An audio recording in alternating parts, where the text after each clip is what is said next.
ಪುಟ್ಟ ಸಂಸಾರ. ಅಪ್ಪ, ಅಮ್ಮ, ಮಗ ಶಶಾಂಕ್ ಇರ್ತಾರೆ. ಒಬ್ಬ ಆಕ್ಟರ್ ಕಂಡ್ರೆ ತುಂಬಾ ಇಷ್ಟ. ಅವರನ್ನೇ ಅನುಕರಣೆ ಮಾಡ್ತಿದ್ದ. ಅವ್ರನ್ನ ಕಂಡ್ರೆ ಪ್ರಾಣ, ಪಕ್ಕಾ ಫ್ಯಾನ್. ಒಂದು ದಿನ ಮಗುಗೆ ಜ್ವರ ಬರುತ್ತೆ. ಮಾಮೂಲಿ ಜ್ವರ ಅಂತ ಮನೆಯಲ್ಲೇ ಟ್ಯಾಬ್ಲೆಟ್ಸ್ ಕೊಟ್ರು. ವಾಸಿ ಆಗ್ಲಿಲ್ಲ. 1 ವಾರ ಆದ್ರೂ ವಾಸಿ ಆಗ್ಲಿಲ್ಲ. ವೈದ್ಯ ಹಾಸ್ಪಿಟಲ್ಗೆ ಅಡ್ಮಿಟ್ ಮಾಡಿದ್ರು. 25 ಡೇಸ್ ಫುಲ್ ಫೀವರ್. ಆಮೇಲೆ ಗೊತ್ತಾಯ್ತು ಅವರಿಗೆ ಅದು ತುಂಬಾನೇ ದೊಡ್ಡ ಹೆಲ್ತ್ ಇಶ್ಯೂ, ಬ್ಲಡ್ ಕ್ಯಾನ್ಸರ್ ಅಂತ. ತುಂಬಾ ಸೀರಿಯಸ್, ಲಾಸ್ಟ್ ಸ್ಟೇಜಲ್ಲಿದ್ದ. ಎಷ್ಟೇ ಟ್ರೀಟ್ಮೆಂಟ್ ಕೊಟ್ಟರು ಸಪೋರ್ಟ್ ಮಾಡ್ತಾ ಇರಲಿಲ್ಲ. 10,000 ಪ್ಲೇಟ್ಲೆಟ್ಸ್ ಇತ್ತು. ಡೇಂಜರ್ ಝೋನಲ್ಲಿದ್ದ. ಮಗು ಶಶಾಂಕ್ ಆಕ್ಟರ್ನ ನೋಡ್ಬೇಕು ಅಂತ ಕೇಳ್ತಿದ್ದ.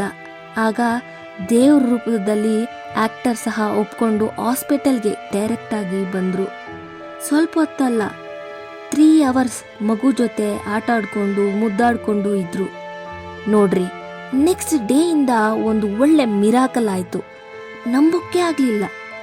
10,000 ಇದ್ದ ಪ್ಲೇಟ್ಲೆಟ್ಸು ಇನ್ಕ್ರೀಸ್ ಆಗ್ತಾ 2.5 ಲಕ್ಷ ತನಕ ಇನ್ಕ್ರೀಸ್ ಆಯ್ತು.